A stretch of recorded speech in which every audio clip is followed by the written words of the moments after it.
नमस्कार।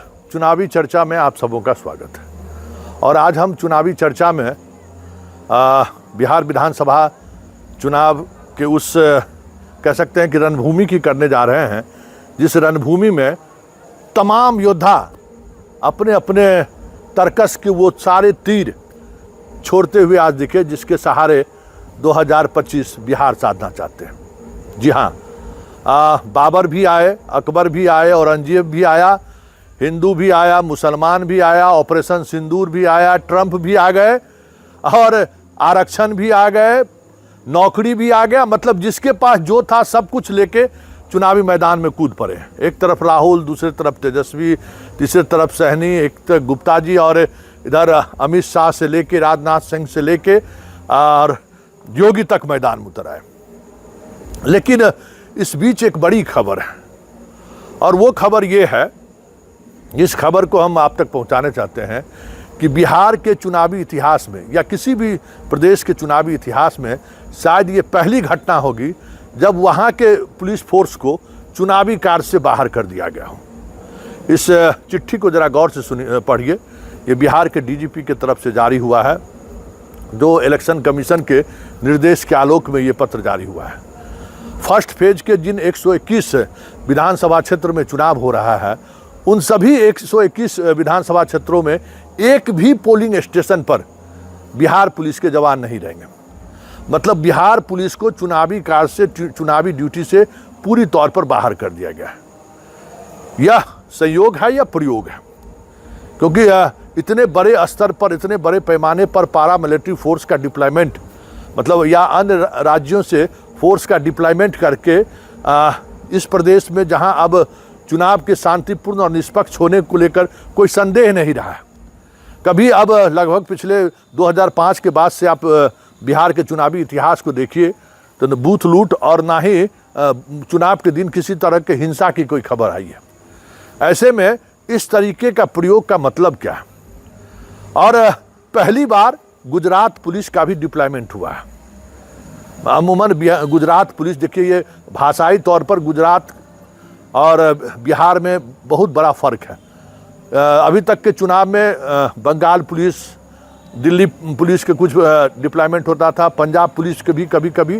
तो ये सारे इलाके ऐसे इलाके हैं, यूपी, मध्य प्रदेश, राजस्थान, जहां हिंदी बोलने वाले लोग हैं, हिंदी समझने वाले लोग भी हैं।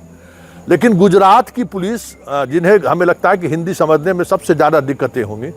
अब तमिलनाडु की पुलिस भी आती है, ऐसा नहीं है, मिजोरम, मेघालय की भी पुलिस आई है, लेकिन साथ में बिहार पुलिस उनका डिप्लॉयमेंट होता था। लेकिन पहली बार बिहार पुलिस नहीं रहेगी, पूरी तौर पर पारा मिलिट्री फोर्स और अन्य राज्यों के जो पुलिस फोर्स आए हैं उसके माध्यम से चुनाव कराने का इलेक्शन कमीशन ने फैसला लिया है। ये सवाल इसलिए उठ रहा है कि सिर्फ गुजरात की पुलिस ही नहीं आई है। गुजरात के ऑब्जर्वर की संख्या अन्य राज्यों में से जितने ऑब्जर्वर आए हैं उसकी तुलना में लगता है ऐसा कि गुजरात को कुछ ज़्यादा ही प्रेफरेंस दिया गया है। हालांकि ये विपक्ष का आरोप भी है। वैसे अगर डाटा देखें तो 10 जो मुख्य ऑब्जर्वर होते हैं, 243 विधानसभा का चुनाव है, 10 ऑब्जर्वर को ये जिम्मेवारी, जो गुजरात कैडर के IAS अधिकारी हैं, उनको ये जिम्मेवारी दी गई है।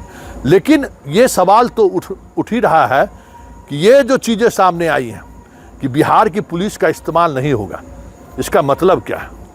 हालांकि प्रेस कॉन्फ्रेंस वगैरह में अमूमन हर चुनाव में लोग बोल देते हैं कि हर बूथ पर पारा मिलिट्री फोर्स होगा, देखते ही गोली मार दिया जाएगा ऊपर, ये सब चीज़ें चलती हैं। लेकिन रिटेन में ये देना सभी जिले के SP को कि एक भी पेट्रोलिंग पार्टी बिहार के रहेंगे, बूथ के बाहर बिहार की पुलिस को रख सकते हैं, लेकिन हर बूथ पर आप पारा मिलिट्री फोर्स को रखिए। हालांकि उसमें कहीं न कहीं जो पारा मिलिट्री फोर्स के डिप्लॉयमेंट का जो प्रोटोकॉल है या जो है, उसके विपरीत भी कई जगह 6 पुलिस फोर्स, मतलब 12 नहीं 6 कर दीजिए, इस तरीके से 3-1 कर दीजिए, इस तरीके का भी पत्र में चर्चा है। लेकिन रहेगा तो वही रहेगा। वैसे अभी तक चुनाव आयोग बिहार में सक्रिय है ऐसा दिखा नहीं है। विपक्ष को लेकर लगातार खबरें आ रही हैं, उनके गाड़ी को लेकर, उनके बाकी प्रचार वाहन को लेकर समस्याएं हो रही है। मतलब लग ही नहीं रहा है कि यहाँ कोई इलेक्शन कमीशन भी है, यहाँ कोई ऑब्जर्वर भी है। कहीं कोई छापेमारी नहीं, कहीं कोई वाहन की चेकिंग नहीं, जिस तरीके से इलेक्शन के दौरान देखने को मिलता था, कहीं नहीं। मतलब आप अगर पटना से दरभंगा तक चले जाइए तो एक दो जगह पारामिलिट्री फोर्स आपको कहीं मिल जाए तो मिल जाए, गाड़ी जांच करते हुए, लेकिन कहीं। और देखिए, ये पहली बार ऐसा है कि रिकवरी भी इस तरीके का मतलब नहीं आपको मिल रहा होगा। ये भी खबर कहीं से नहीं है कि कोई पटना एयरपोर्ट से कोई हेलीकॉप्टर उड़ रहा हो तो जो ऑब्जर्वर हैं जाके हेलीकॉप्टर की जांच कर रहे हो।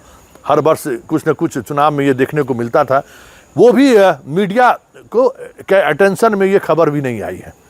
और ना ही इस तरीके की खबरें आ रही हैं कि वहाँ पे कुछ विशेष जैसे इनपुट हो, उस पर कार्रवाई हो, क्योंकि शराब को लेकर चर्चा सरेआम है कि बिहार में शराबबंदी भले है लेकिन हर जगह शराब उपलब्ध है। शराब माफिया का इस बार चुनाव में जिस तरीके से हस्तक्षेप होने वाला दिख रहा है, ये भी प्रशासन के लिए एक बड़ी चुनौती है, क्योंकि अधिकांश जगहों पर ये बातें बार बार देखने को मिली है। जो शराब माफिया कुछ ज़्यादा ही इस बार सक्रिय है, उसकी सक्रियता की क्या वजह है कहना मुश्किल है, लेकिन ये सारी चीज़ें चल रही हैं। इसके बावजूद भी जो बातें सबसे महत्वपूर्ण है, जिसको लेकर चर्चा आज से शुरू हो गई है कि आखिर बिहार पुलिस को इस पूरे सीन से बाहर कर पूरे चुनावी प्रक्रिया से बाहर रखकर आखिर इलेक्शन कमीशन संदेश क्या देना चाहती है। क्या बिहार पुलिस निष्पक्ष और शांतिपूर्ण चुनाव कराने में सक्षम नहीं है क्या, या फिर बिहार पुलिस को नहीं लगाकर वो क्या कहना चाहते हैं, भरोसा नहीं है क्या? क्योंकि पूरी मशीनरी तो बिहार की है ही, तो पुलिस पर भरोसा क्यों नहीं? तो ये सारे सवाल हैं जिन सवालों के सहारे हमें लगता है कि बिहार की पुलिस की ये खबरें जब आएंगी तो असहजता बढ़ेगी इलेक्शन कमीशन को लेकर। टीएन शेषन का भी दौर लोगों ने देखा है, यहाँ केजे राव का भी दौर लोगों ने देखा है।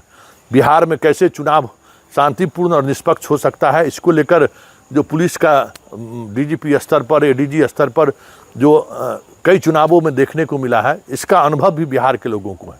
बिहार के लोगों में अब पहले वाली बात भी नहीं रही कि हम बूथ कैप्चर कर लें। बूथ कैप्चर को लेकर जो दौर होता था, गैंग मतलब ऑपरेट जो होता था, वो भी अब दूर दूर तलक नहीं है। हाँ, दलित और पिछड़ों को वोट देने से रोक ले, ये प्रवृत्ति भी पहले से बहुत कम हुआ है, अब ये स्थिति नहीं है। लेकिन इसको लेकर जो एक ऑपरेशनल जो माहौल बनाने की कोशिश होती थी इलेक्शन कमीशन के द्वारा, ये इस बार वो भी नहीं दिख रहा है कि जो दबे कुचले वर्ग के जहाँ वोटर हैं वहाँ पर फ्लैग मार्च होना, वहाँ के लोगों से सीधा संवाद करना, वहाँ पदाधिकारियों को भेजकर उनसे संवाद कि भाई कोई दिक्कत तो नहीं है, ये चीज़ें भी दिख नहीं रही। हालांकि अभी एक सप्ताह का समय है चुनाव का, लेकिन ये सारा एक्सरसाइज नहीं दिख रहा है। और एक्सरसाइज दिख क्या रहा है? जो बातें सामने आई हैं कि बिहार पुलिस को चुनाव कार्यों से बाहर कर दिया गया।